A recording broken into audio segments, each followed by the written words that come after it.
Hi everyone, and welcome back to SelfCareVoyage, the channel guiding you on your journey to Ayurvedic hair care and wellness travel. In today's video, I'll be diving into one of my Ayurvedic hair care secrets that I've been using since 2020, Henna Hair Mask.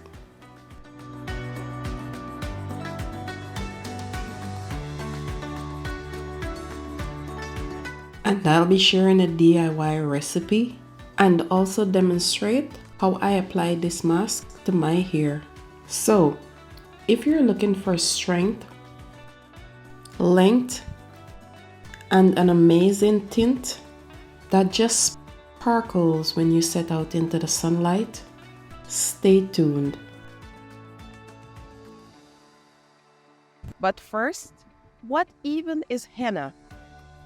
A mystical plant? A centuries-old secret? Or maybe both? Let's discover together. Henna is derived from the Lawsonia inermis plant and has been celebrated in various cultures worldwide. From India to North Africa, this plant has been highly revered for its dyeing and therapeutic properties.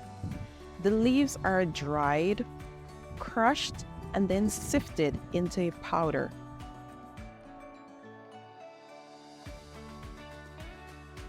It's more than just a plant. It's a rich tapestry of traditions, from Jewish and Islamic wedding ceremonies to tattoos in the Middle East, Malaysia, and India. Henna holds a special place in many hearts and hairs. Ancient Egyptians and Romans, for instance, utilized henna for their hair, their skin, and nails.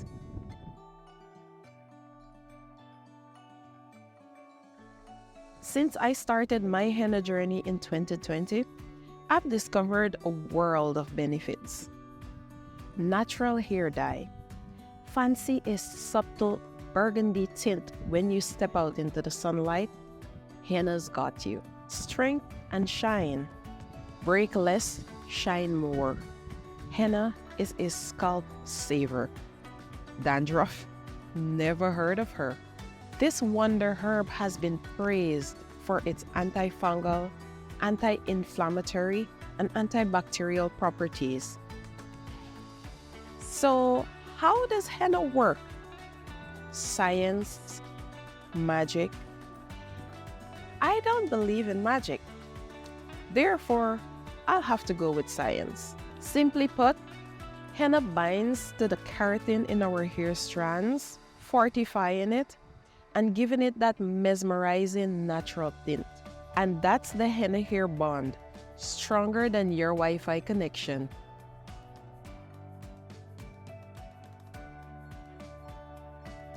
But what must you consider before using henna?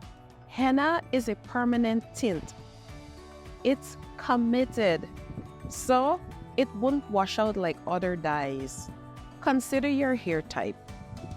While some love henna, it may react differently depending on your hair type. Some individuals, including myself, have noticed looser curl patterns.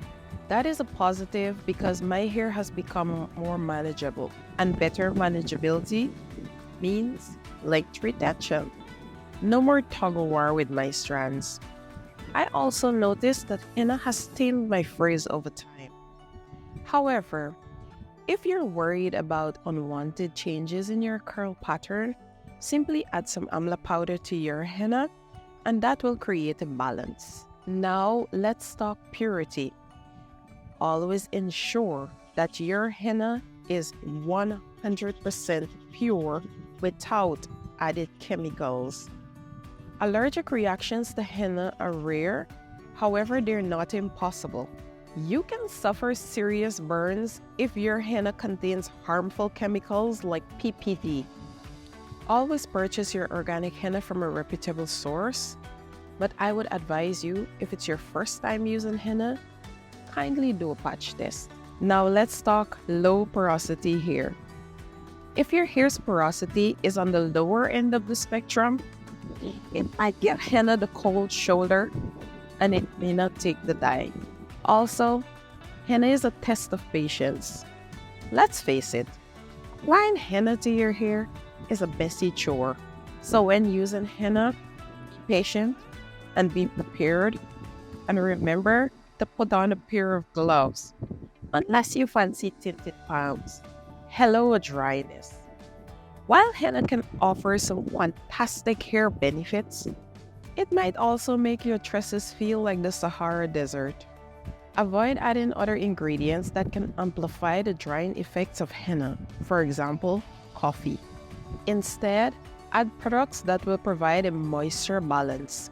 And remember to always deep condition your hair after your henna treatment. Now for the fun part. Let's get the mixing. So here is a quick glimpse of all the ingredients I will use to prepare this henna hair mask. Now let me introduce them to you one by one. First, we have henna, and my goal with this treatment is to improve the strength of my strands and reduce frizz, which will ultimately help me grow hair longer. In addition, I love the supple burgundy glow my hair gives off when I step into the sunlight. Let us move on to our next ingredient, fenugreek. This potent herb is wonderful for adding moisture to henna because henna can be extremely drying. You see, fenugreek adds wonderful slip because of the mucilage. It is also rich in a myriad of nutrients.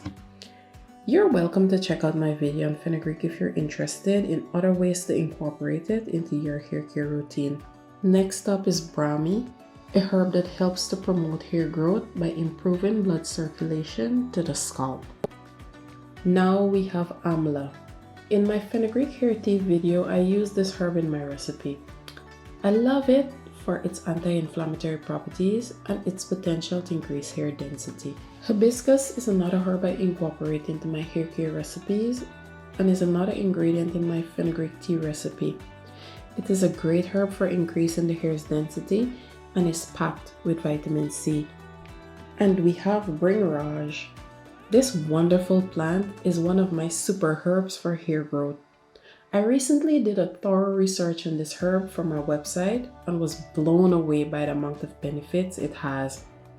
Even scientists are interested to the point where they did a study on mice, which showed significant hair growth because the components of Bhringraj induced the anagen or growth phase of the hair cycle, as well as epidermal growth factors. And now my beloved honey, which is a natural humectant. You see, it will help to bring balance to the drying effects of henna, and it also has other properties.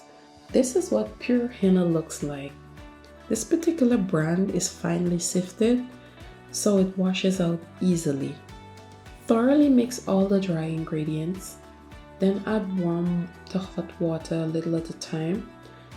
Please don't rush the process.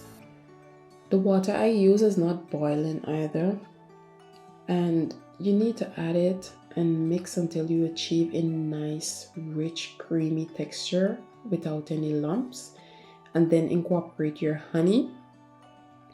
I also enjoy adding aloe vera juice instead of water. However, at the moment, I do not have aloe vera juice, but if you have that, it will be great.